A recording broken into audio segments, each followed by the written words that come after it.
লা তুশরিক বিল্লাহ, আল্লাহর সঙ্গে অংশীদারিত্ব করা যাবে না, শরীক করা যাবে না, শিরক করা যাবে না। ইন্নাশ শিরকা লাযুলমুন আযীম, কারণ শিরক হচ্ছে অত্যন্ত মারাত্মক অপরাধ। জোরে জোরে বলেন কথা ঠিক কিনা? এখন আমার প্রশ্ন হলো বন্ধু সমাপ, শিরক আপনার আমার মাঝে আছে না নয়? আওয়াজ দিয়ে কথা বলা লাগবে, আছে না নয়? আছে মানে মূর্তির সামনে মাথা নত করলে শিরক হয়। জোরে বলেন ঠিক কিনা? সূর্যের সামনে মাথা নত করলে শিরক হয়, চন্দ্রের সামনে মাথা নত করলে শিরক হয়, পীরের পায়ে সিজদা দিলে শিরক হয়, মাজারে গিয়া সিজদা দিলে শিরক হয়। জোরে বলেন ঠিক কিনা? আমাদের সমাজে আছে না নয়? আসতে বলেন, আছে না নয়? আমার ভাইরা, মূর্তি আমাদের সমাজে আছে না নয়? আছে মানে আমাদের ঘরে ঘরে মূর্তি, আমাদের পকেটে মূর্তি, রাস্তাঘাটে মূর্তি, স্কুল কলেজ ইউনিভার্সিটির গেটের সামনে মূর্তি আছে না নাই? আরো জোরে বলেন, আছে না নাই? মুসলমান ভাইয়েরা আমার, আছে মানে অসংখ্য মূর্তি আছে। এই মূর্তির বিরুদ্ধে যিনি সর্বপ্রথম সংগ্রাম করেছিলেন, জাতির পিতা ইব্রাহিম আলাইহিস সালাম। জোরে বলেন ঠিক কিনা?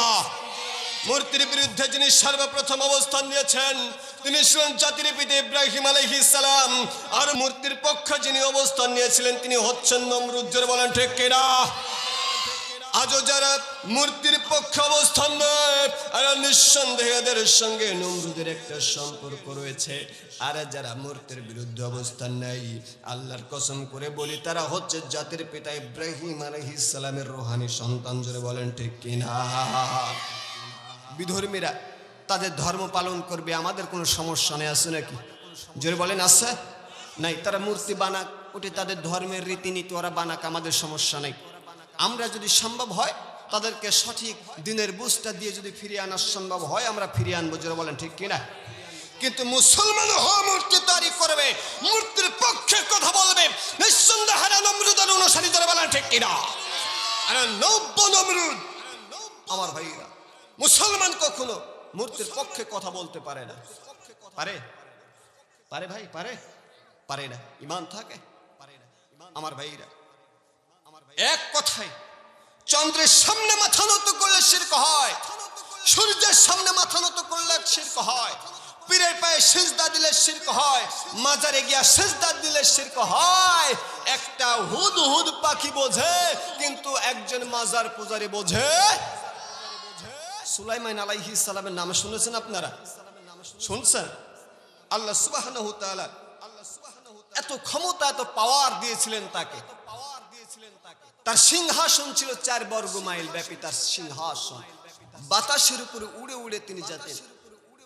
বাতাস তার অনুগত, জিন জাতি তার অনুগত, সমস্ত পক্ষীকুলের ভাষা তিনি বুঝতেন, পিপিলিকার ভাষা পর্যন্ত তিনি বুঝতেন। তার একটি পানি মন্ত্রী ছিল, নাম হুদহুদ। জোরে বলেন সুবহানাল্লাহ, সুবহানাল্লাহ।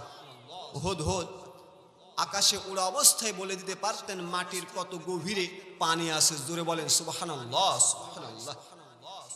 একদিন সুলাইমান আলাইহিস সালাম ঘুমায়, আর হুদহুদ চিন্তা ভাবনা করছে, এই সুযোগে আমি একটু বেড়াই। বেড়াইতে বেড়াইতে চলে গেছেন ইয়ামেনের সাবা নগরীতে। হঠাৎ করে সুলাইমান আলাইহিস সালামের ঘুম ভেঙে গেল। আকাশের দিকে তাকায়, লক্ষ্য করে সব ঠিক আছে, কিন্তু হুদহুদ নাই, পানি মন্ত্রী নাই। ব্যাপার, পানি মন্ত্রী গেল কই? ওই খোঁজ লাগাও। পানি মন্ত্রী আমাকে রেখে কোথায় গিয়েছে হুদহুদ? 3টা শাস্তি। আমি সুলাইমান আলাইহিস সালাম আমাকে অবমাননা করে পারমিশন ছাড়াই তিনি উড়াল দিয়ে চলে গেছে, হারিয়ে গেছে। কোথায় গেল? 3টা শাস্তি। এক নম্বর শাস্তি হচ্ছে তাকে কঠিন শাস্তি দেওয়া হবে। 2 নম্বর তাকে হত্যা করা হবে। তবে 3 নম্বর একটা সুযোগ দিলাম, যদি উপযুক্ত প্রমাণ দিতে পারে তাহলে তাকে ছেড়ে দেওয়া হবে। খুঁজতে খুঁজতে হঠাৎ করে দেখা গেল যে হুদহুদ পাখি চলে আসছে। অন্যান্য পাখিরা বলল, তোমার উপরে তো আইন 144 ধারা জারি করা হয়েছে, এই ব্যাপার তো টেনশন নাই। একেবারে সরাসরি সুলাইমান আলাইহিস সালামের কাছে গিয়া নিজেকে নত করে দিয়েছে। জোরে বলি সুবহানাল্লাহ, সুবহানাল্লাহ। ডাক দিয়ে বললেন, আল্লাহর নবী সুলাইমান, আপনি যে আইন পাস করেছেন আমি জানি, তবে এমন একটা তথ্য আজকে আপনাকে দেব, আপনি আল্লাহর সুলাইমান আলাইহিস সালাম এই তথ্যটা জানেন না। জোরে জোরে বলি সুবহানাল্লাহ সুবহানাল্লাহ। প্রেস্টিজ থাকে যেখানে সুপ্রিম পাওয়ার দেওয়া হয়েছে সুলাইমান আলাইহিস সালামকে। আরে বাতাস তার অনুগত, জিন জাতি তার অনুগত, সমস্ত পাখিদের ভাষা তিনি বোঝেন। একটি সামান্য হুদহুদ পাখি বলছে, নবী সুলাইমান আমি এমন একটা তথ্য জানি যে আপনি জানেন না। সুলাইমান আলাইহিস সালাম অবাক হয়ে গেলেন, আশ্চর্য হয়ে গেলেন। আচ্ছা বলো তো কি তথ্য? হুদহুদ পাখি বলছে, শোনেন আমি উড়াল দিয়া দিয়া ইয়ামেনের সাবা নগরীতে গিয়েছিলাম। লক্ষ্য করে দেখি আল্লাহ সুবহানাহু ওয়া তাআলা সেখানে একজন মহিলাকে মন্ত্রী বানিয়েছে, রাষ্ট্রপ্রধান বানিয়েছে। তার এমপি আছে, মন্ত্রী আছে, চেয়ারম্যান আছে, চকিদার আছে, সংসদ ভবন আছে, সব কিছু ঠিক আছে।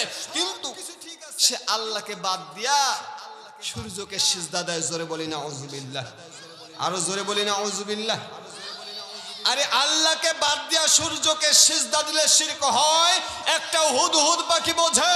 কিন্তু আমার সোনার বাংলার, ডিজিটাল বাংলার এই মজার পূজারীরা বোঝে না যে সূর্যকে সিজদা দিলে শিরক হয়, মাজারে গিয়ে পিলার পায়ে সিজদা দিলে শিরক হয়। জোরে বলেন কথা ঠিক কিনা?